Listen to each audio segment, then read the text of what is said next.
ये कहानी आपको रोने पर मजबूर कर देगी, पर हमें यह नहीं भूलना चाहिए कि कहानी है आरोही और एक गुड़िया की, जो एक छोटी लड़की ऊपर लिखी हुए हैं।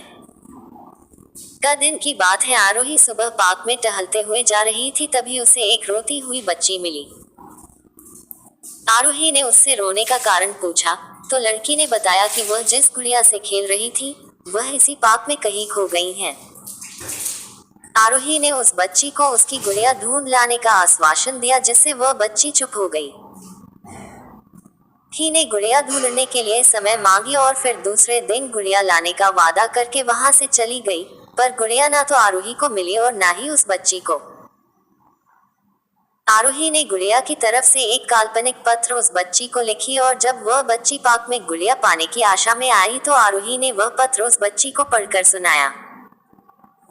पत्र इस प्रकार था, कृपया रोना मत, मैं समय समय पर उस गुड़िया के बारे में तुम्हें लिखती रहूंगी, बस तुम रोना मत।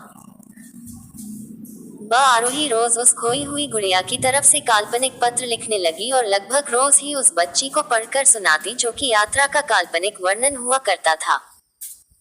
आरोही ने इस काल्पनिक लेकिन रोचक वर्णन ने उस बच्ची को रोने नहीं दिया। वह खुशी खुशी अपनी गुड़िया की घुमक्कड़ी के किस्से सुनाने लगी। अब वह खुश रहने लगी। एक दिन जब काफी कहानियां हो गई तो आरोही ने एक दूसरी गुड़िया उस बच्ची को लाकर दी। जाहिर है वो गुड़िया बदली हुई थी। उस बच्ची को अपनी खोई हुई पुरानी गुड़िया जैसे नहीं लगी, तो वह आरोही की ओर देखने लगी। आरोही अनजान बनते हुए गुड़िया में चिपकी एक चिट को निकाल कर पढ़ने लगी। उसमें लिखा हुआ था, यह मैं ही हूँ, तुम्हारी वाली गुड़िया जो पार्क में खो गई थी। दुनिया भर की लंबी यात्रा की वजह से मैं थोड़ी बदल गई हूँ। बच्ची को इस गुड़िया और आरोही पर विश्वास हो गया। वह गुड़िया लेकर घर चली गई। वर्षों बाद जब वह बच्ची बड़ी हो गई, तो एक दिन वह अपनी अलमारी में कुछ ढूंढ रही थी तो उसका ध्यान उसी गुड़िया पर गया, जो आरोही ने उसे दी थी। बचपन की बातें याद करके वह हंसने लगी।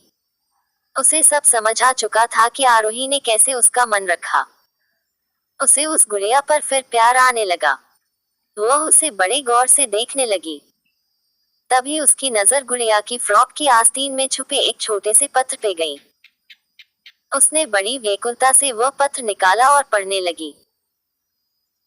पत्र में संक्षेप में ये लिखा हुआ था, हर वह चीज जिससे तुम प्यार करती हो, कभी न कभी तुमसे खो जाएगी और जो तुम्हारे पास होगी, वही तुम्हारे लिए सच्चे रूप में बनी होगी। रूप भले ही भिन्न होगा, पर प्यार एकदम खालिस होगा।